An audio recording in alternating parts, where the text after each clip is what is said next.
নগাঁৱত চিকিৎসকৰ ঘৰত ভয়ংকৰ ডকাইতি। ডকাইতৰ আক্ৰমণত আহত হৈ সংকটজনক অৱস্থাত গুৱাহাটীত চিকিৎসাধীন দম্পতি। নিশা প্ৰায় ৩ বজাত গ্ৰিল ভাঙি চিকিৎসকৰ ঘৰত সোমাল ডকাইত।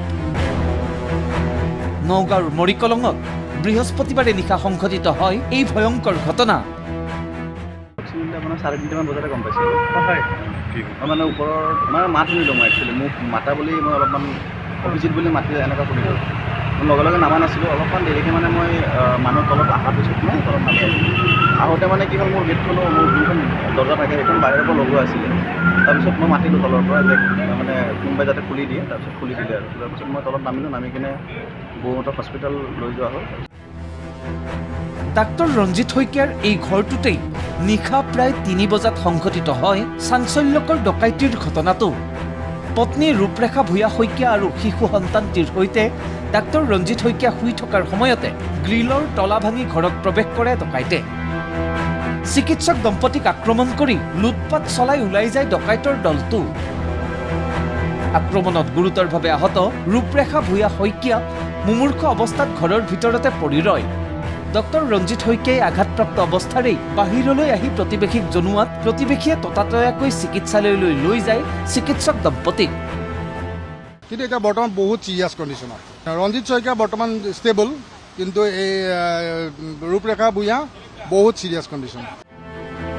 অতি সংকটজনক অৱস্থাত ৰূপৰেখা ভূঞা শইকীয়া সম্প্ৰতি চিকিৎসাধীন হৈ আছে গুৱাহাটীৰ এখন ব্যক্তিগত খণ্ডৰ হাস্পতালৰ ICUত। একেখন হাস্পতালতে চিকিৎসাধীন হৈ আছে ডাক্তৰ ৰঞ্জিত শইকীয়াও। অৱশ্যে চিকিৎসক দম্পতীৰ কণমানি সন্তানটি সুকলমে থকা বুলি প্ৰকাশ প্ৰতিবেশীৰ।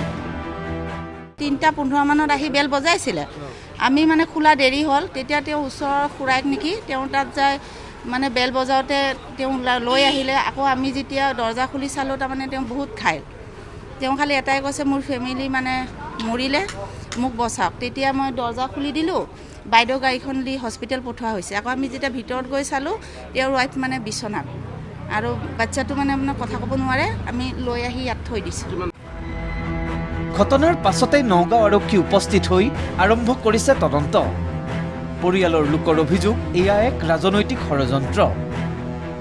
নগাঁও সদৰৰ কংগ্ৰেছ প্ৰাৰ্থী দুৰ্লভ চমুৱাৰ আত্মীয় হোৱাৰ বাবেই ডাক্তৰ ৰঞ্জিত শইকীয়া কোনো ৰাজনৈতিক অভিসন্ধিৰ বলি হোৱাৰ অভিযোগ পৰিয়ালৰ লোকৰ। পিছে কি সঁচা কি মিছা, কোনে সংঘটিত কৰিলে এই লোমহৰ্ষক কাণ্ড? আৰক্ষীৰ তদন্ততহে ওলাব প্ৰকৃত তথ্য। নগাঁৱৰ পৰা কৃষ্ণ শইকীয়াৰ ৰিপৰ্ট, ND24।